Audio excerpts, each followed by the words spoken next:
Hi అండి, నమస్తే. నేను మీ భార్గవి. వెల్కమ్ బ్యాక్ టు అమ్మ చేతి వంట. ఈరోజు వీడియోలో ఒక సూపర్ టేస్టీ రైస్ వెరైటీని షేర్ చేయాలనుకుంటున్నాను. గుమగుమలాడే పుదీనా రైస్ని చేసి చూపిస్తున్నానండి. చాలా టేస్టీగా ఉంటుంది.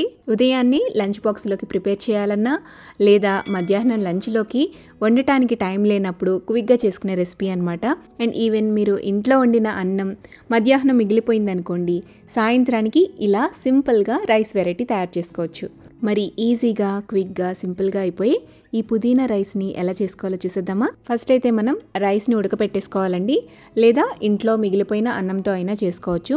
మీరు రైస్ బాయిల్ చేసేటప్పుడు నార్మల్గా మనం ఇంట్లో రెగ్యులర్గా వాడుకుని సోనా మసూరి రైస్ అయితే కుక్కర్లో ఒక గ్లాస్కి లేదా ఒక కప్కి 2 కప్పుల దాకా నీళ్లు పోసుకుని కుక్ చేసుకోండి. అదే బాస్మతి రైస్ అయితే 1.25 గ్లాస్ దాకా నీళ్లు పోసుకుని ఉడికించుకోవాలి. మొత్తానికి ఇలా పొడిగా అన్నాన్ని తయారు చేసుకుని పెట్టుకోవాలి. నెక్స్ట్ ఇప్పుడు పుదీనా రైస్ తయారు చేసుకోవడానికి స్టవ్ మీద కడాయిని పెట్టుకోండి. కడాయిలో 3 టేబుల్ స్పూన్ల దాకా ఆయిల్ వేసుకోండి. ఆయిల్ కొంచెం తక్కువ తినాలనుకుంటే తగ్గించి వేసుకోవచ్చు.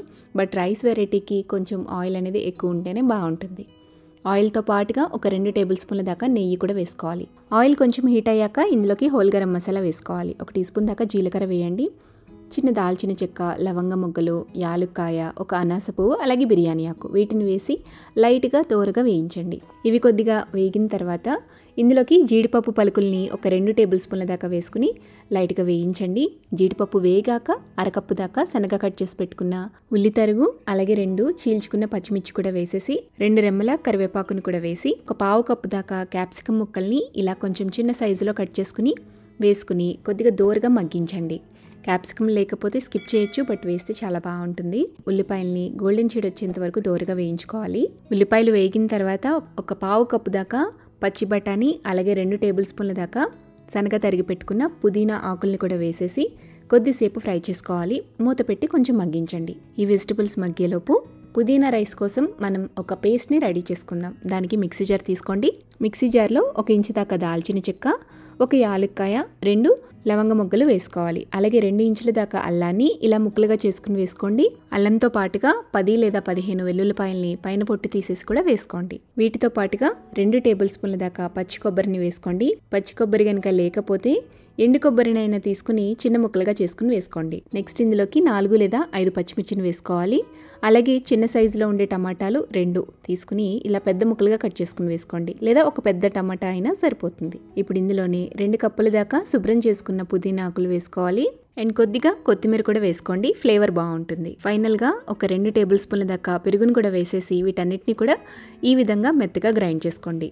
ఇందులోకి నీళ్లు వేయాల్సిన పని లేదండి. పెరుగు అలాగే ఆకులో ఉండే నీరే సరిపోతుందన్నమాట. వాటర్ వేయాల్సిన పని లేదు. అవసరమైతే జస్ట్ 1 లేదా 2 టీ స్పూన్ల దాకా వాటర్ వేసుకోవచ్చు.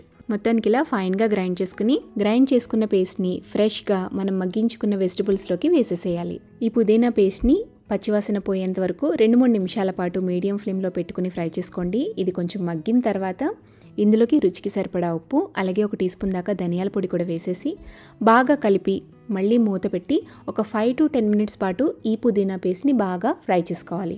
ఆయిల్లో ఈ పుదీనా పేస్ట్ అనేది ఎంత బాగా వేగితే రైస్ టేస్ట్ అంత బాగుంటుందన్నమాట. అస్సలు పచ్చివాసన ఉండకూడదు, చక్కగా వేయించేసుకోవాలి. ఆయిల్ అనేది సపరేట్ అవ్వాలి.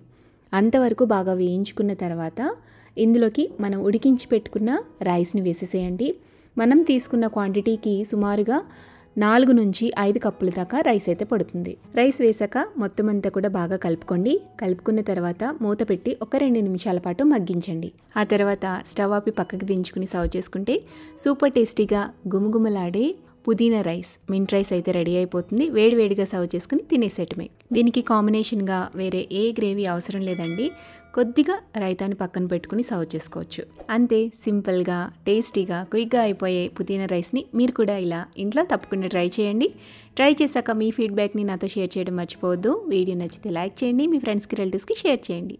మరిన్ని టేస్టీ, సింపుల్, క్విక్ రెసిపీస్ కోసం అమ్మ చేతి వంటి ఛానల్ని సబ్స్క్రైబ్ చేయండి.